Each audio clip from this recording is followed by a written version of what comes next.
Hi, this is Dr. John Bergdorf. In some previous videos, you have learned some of the basic concepts of functions. In this video, we're going to look at what is called function notation. And this will take some interesting twists and turns. Here's how this works. Suppose you have a function f, and it is defined by an independent variable x and a dependent variable y. Remember that a function is a set of ordered pairs where each value of x results in one value of y. The first variable, or the x, is called the independent variable. The second variable is called the dependent variable y. Now, this symbol right here is read as f of x. Looks like f times x, but it's f of x, a special symbol. It denotes the value of y that corresponds to x. That may seem incredibly strange. Let me do a couple of examples here. Suppose, first of all, that we have the function defined by the equation y equals 3x plus 5. And that would be a function because each choice of x would result in one choice of y. What if we give that function a name? What if we call the function f?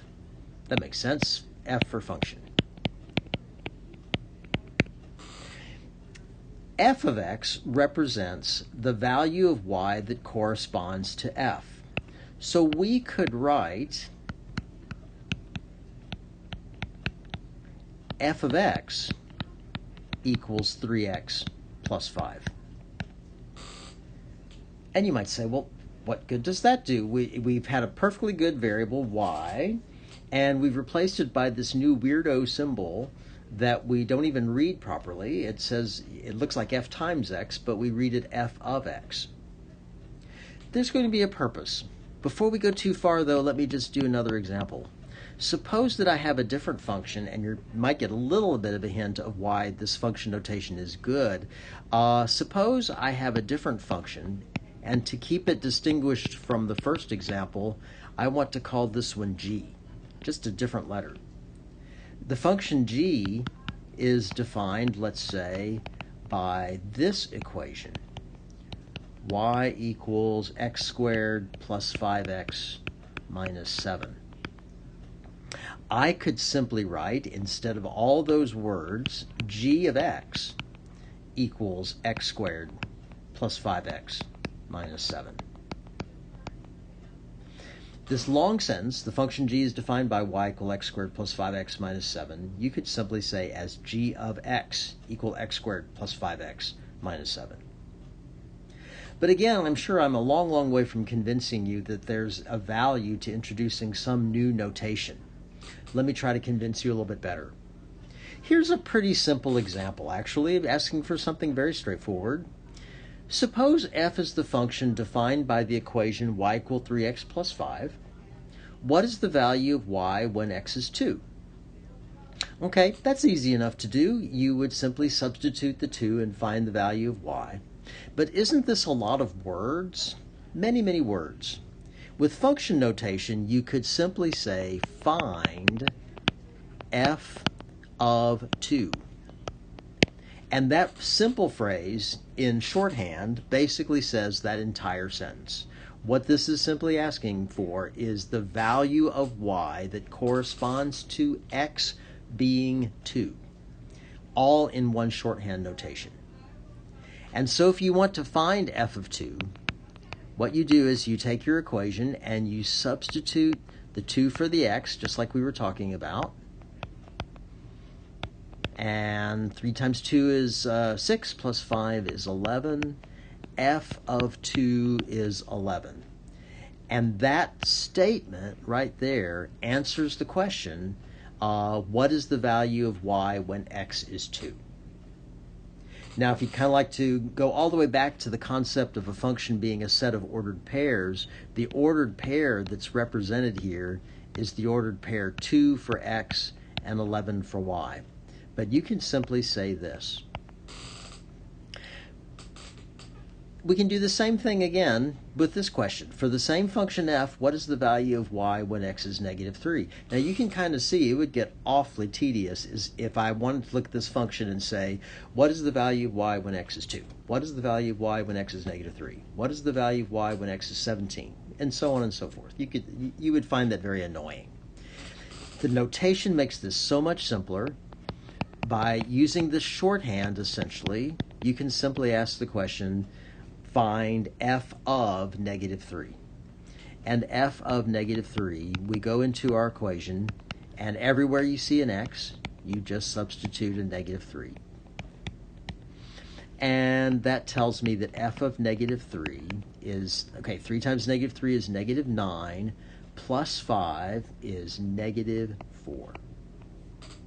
Now you might be tempted to say, do I now have to divide by negative 3 to solve for f? And you don't. Remember that this does not mean a multiplication. It's not f times negative 3. It's f of negative 3. And it's a shorthand notation for saying, what is the value of y when x is negative 3?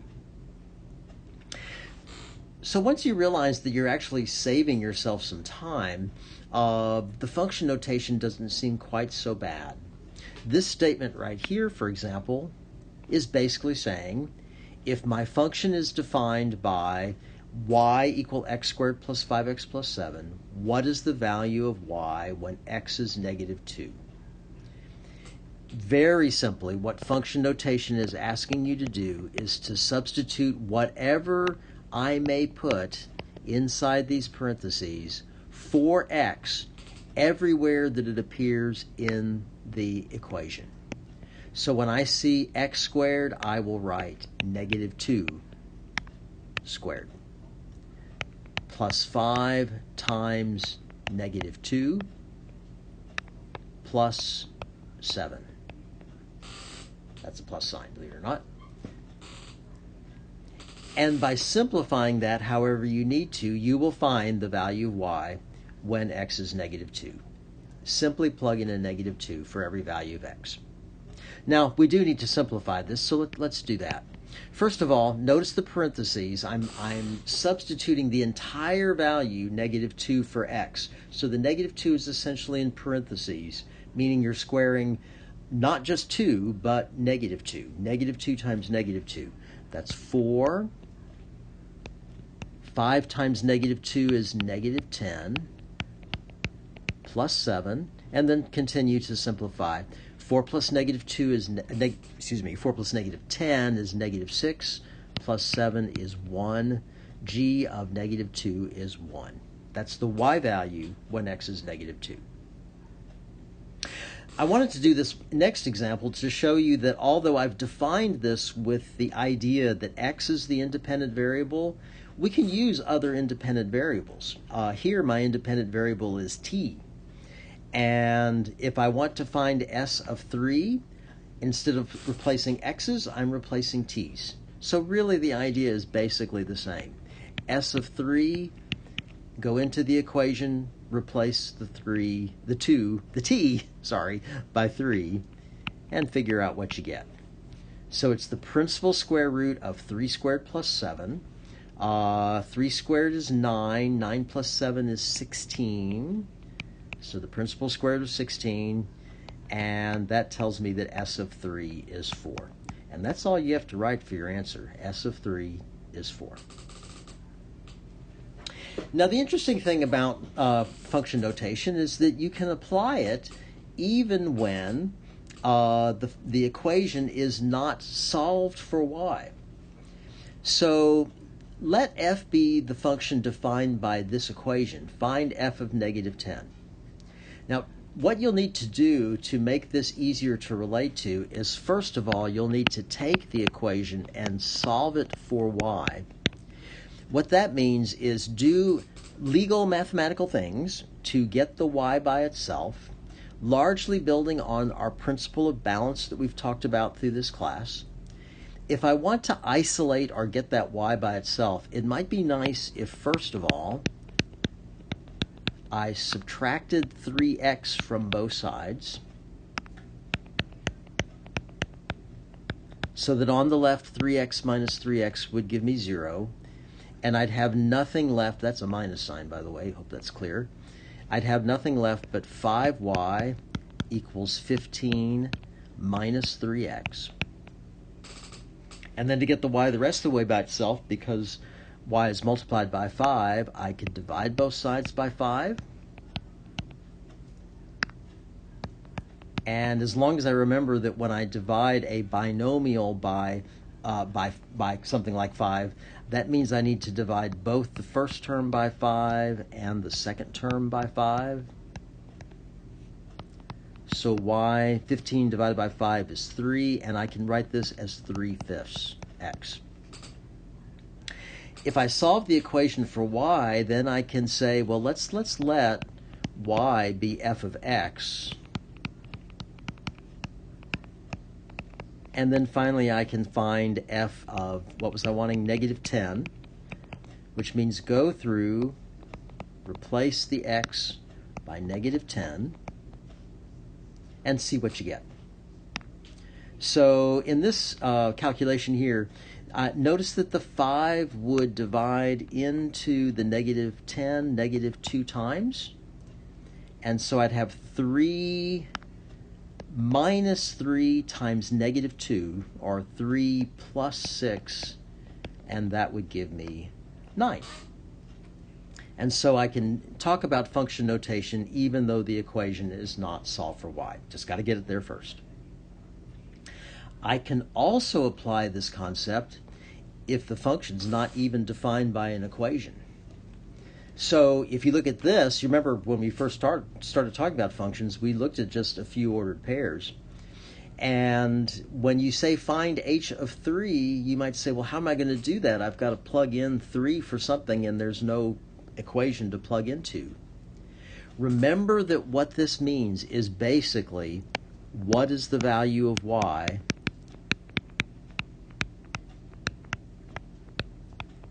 when x is 3? That's shorthand for all of those words. So think that every time you see the symbol. And then you realize, oh, you know what?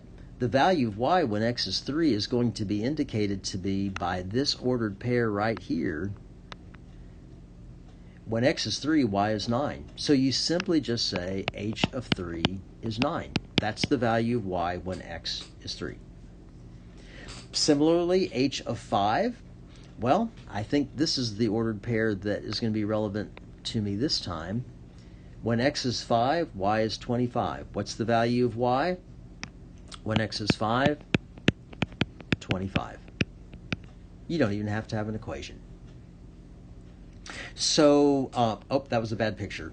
So you even could define your function by a mapping, and the same concepts apply. Remember that the first circle is representing your domain, which is your set of independent values of the independent variable, values of x, let's say. The second circle represents the range, the set of values of the dependent variable, or y. So if I'm looking for q of 17, I'm asking what is the value of y when x is 17? Follow the arrow. When x is 17, y is 4. That's simply all there is to it. That's 4.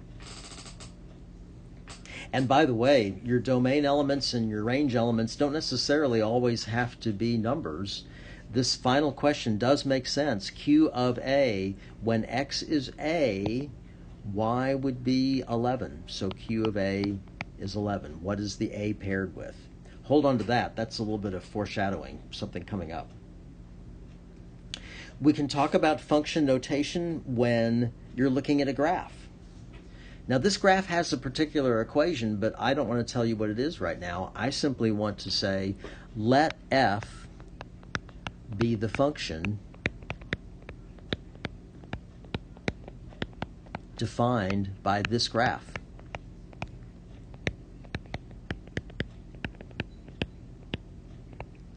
And I can ask you questions like, find f of 0. And as long as you have that little phrase in mind, that what that's really asking is, what is the value of y when x is 0, you can do this. When x is 0, notice that there would be a point right here. This point has an x value of 0, and we're asking what is the y value. F of 0 would be 4. What is the value of y when x is 0? If I said f of 1, all right, so I think about where 1 is on the x-axis. They don't have it marked here. I'm asking what is the value of y when x is 1. Imagine doing this. Imagine take a dotted line from 1 up to the graph and then over to the y-axis. That would tell you what the y value is that corresponds to 1. And it looks like, from counting this, it looks like that would be 3. F of 1 is 3. What is the y value when x is 1? We could ask for f of negative 2. What's y when x is negative 2? When x is negative 2, the point on the graph would be right there. And so the y value when x is 2 would be 0. The graph can tell me what the y values are for this function, even though I don't know the equation. Tell you what, I'm going to pause for a second and ask you to think for a minute about what you think f of negative 1 would be. So I'm going to pause while you think about that. If you said 3 again, you were right. Negative 1 is right here on the x-axis. What's the value of y that corresponds to that? Well, imagine going up to the y-axis to see what the y value is corresponding to x equal negative 1, and lo and behold, it looks like it's 3 again. So I hope you got it. Now, one final thing we're going to look at. Remember that I said that the values we consider for x need not be just numbers. They can involve other variables. This may look a lot more complicated, but if you think about the fact that what this is asking is, what's the value of y when x is a plus 2, it's really not too bad. A way to sort of think this through is that what they're simply asking is, we want x to be a plus 2 all the way through. Whatever is inside these parentheses, put that in place of x wherever you see an x. That would look something like this. Instead of x, you write a plus 2. Notice that the squared stays right where it's at. And there's more than one x in the equation. Wherever you see an x, put an a plus 2. So every x in the equation gets replaced by an a plus 2. That's f of a plus 2. Now you might ask yourself, conceptually, that's the important part, but you might ask yourself, should I simplify that sum? And yes, you really should. A plus 2 squared, if you remember the formula for a perfect square binomial, you're in good shape. If not, it is certainly fine to say a plus 2 squared means a plus 2 times itself. And I'll use the FOIL rule to multiply that out. So I multiply first, outside, inside, last. That takes care of this much. In what comes next, I need to use a distributive law. 3 times a is 3a. 3 times 2 is 6. And when I look at that, I realize, oh, you know what? There are some like terms in here. I should combine them. I have a squared for sure, and then I've got 2a plus 2a, that's 4a, plus 3 more a, so that makes 7a. And looking at my whole numbers, I have 4 plus 6 is 10, minus 2 is 8. That's what you're looking for. What in particular it is the value of y when x is a plus 2. And because you started with a variable that's not too surprising, the answer has a variable 2. Now this next and final example sometimes bothers people a little bit, because what I'm asking to do here is replace an x by something else that involves an x. If you just trust the system, you'll be all right. F of negative x means that I'm going to replace every x by negative x. So I look at where I have an x in the equation. Where I see an x, I essentially take the x away and put a negative x in its place. So negative x squared plus 3, and then where I see the x, I don't put an x, I put a negative x. And then I have the minus 2 because there's no x there. Oh, let me stay color coordinated. There. So that what's in red is what's been replaced. So every x got replaced by negative x. Pull out the x, put in a negative x. That's the key part. Conceptually, we just want to simplify it. Now, what happens when we take a negative times a negative? Turns out positive. So that'll be a positive x squared. 3 times minus x is negative 3x. And finally, we have the minus 2. And believe it or not, as crazy as that one looks like, there's going to be a purpose we'll have for doing that exact calculation at some point. Anyway, that's an introduction to function notation and how it works in many settings. Hope that helps, and best of luck with the homework.